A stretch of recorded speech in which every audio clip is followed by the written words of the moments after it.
আমার যে পুরা পা আমার কোমর থেকে নিচ পর্যন্ত প্যারালাইজড, আমি সেই দুঃখকে ভুলে গিয়ে যে এটা আনন্দের, যে এটা তৃপ্তি, সেই তৃপ্তি আমি একদম মন থেকে ভেতর থেকে আমি অনুভব করতে পেরেছিলাম। যে স্বাধীনতা, আমি আজকে এখানে খোলা আকাশের নিচে দাঁড়িয়েও যেই স্বাধীনতা উপভোগ করতে পারছি না, সেই স্বাধীনতা আমি হাসপাতালের বেডে শুয়ে থেকে আমি সেই স্বাধীনতা উপভোগ করতে পেরেছিলাম। আমাদের আন্দোলন অবশ্যই সফল, কিন্তু সফলতার পিছনে কিছু ব্যর্থতা থাকে। হয়তো সেই ব্যর্থতায় আমরা খুব শীঘ্রই ব্যর্থতা কাটিয়ে উঠবো, আমাদের কাঙ্ক্ষিত আমরা দেশ বিনির্মাণ করেই আমরা ঘরে ফিরবো। আমাদের প্রত্যাশা নিয়েই তো আমরা আন্দোলনটা করেছি, সুবিচার, দেশের গণতান্ত্রিক ফিরে আসবে এবং এমন কোনো কাঠামো থাকবে না যেই কাঠামো থেকে আবার কোনো না কোনো দল ফ্যাসিবাদের রূপ নিবে। সেই কাঠামো থেকেই আমরা বের হয়ে আসার জন্য আমরা এত রক্ত দিয়েছি, এত অত্যাচার, এত নিপীড়ন আমরা সহ্য করেছি। আমরা চাই না নতুন কোনো সংবিধান, এমন কোনো কাঠামো থাকুক যেখানে নতুন কোনো স্বৈরাচার এই বাংলাদেশ দেশে আবার পুনরাবৃত্তিত হয়।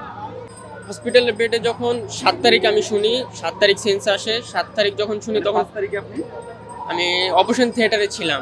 6 তারিখ সেন্স আসে নাই, 7 তারিখ সেন্স আসছে আর কি।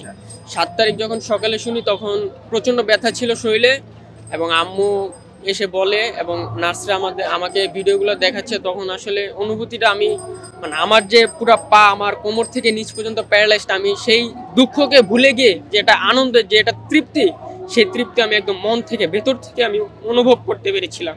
যে স্বাধীনতা, আমি আজকে এখানে খোলা আকাশের নিচে দাঁড়িয়েও যেই স্বাধীনতা উপভোগ করতে পারছি না, সেই স্বাধীনতা আমি হাসপাতালের বেডে শুয়ে থেকে আমি সেই স্বাধীনতা উপভোগ করতে পেরেছিলাম।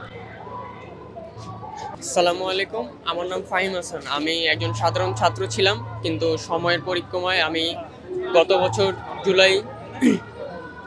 জুলাই আন্দোলনে আমি রাজপথে নেমে মিরপুরে 4 আগস্ট 35শে জুলাই মেরুদণ্ডে গুলিবিদ্ধ হই। সেখান থেকে আমি এর আগের বছর 5 আগস্ট আমি হাসপাতালেই উপভোগ করেছি। আমি সেন্সলেস অবস্থায় ছিলাম অপারেশন থিয়েটারে, কিন্তু আজকে আমি স্বাধীন বাংলাদেশে 5 আগস্ট উপভোগ করছি খোলা আকাশের নিচে, এবং আমার অনুভূতি আসলে আমি আবেগটা ধরে রাখতে পারছি না।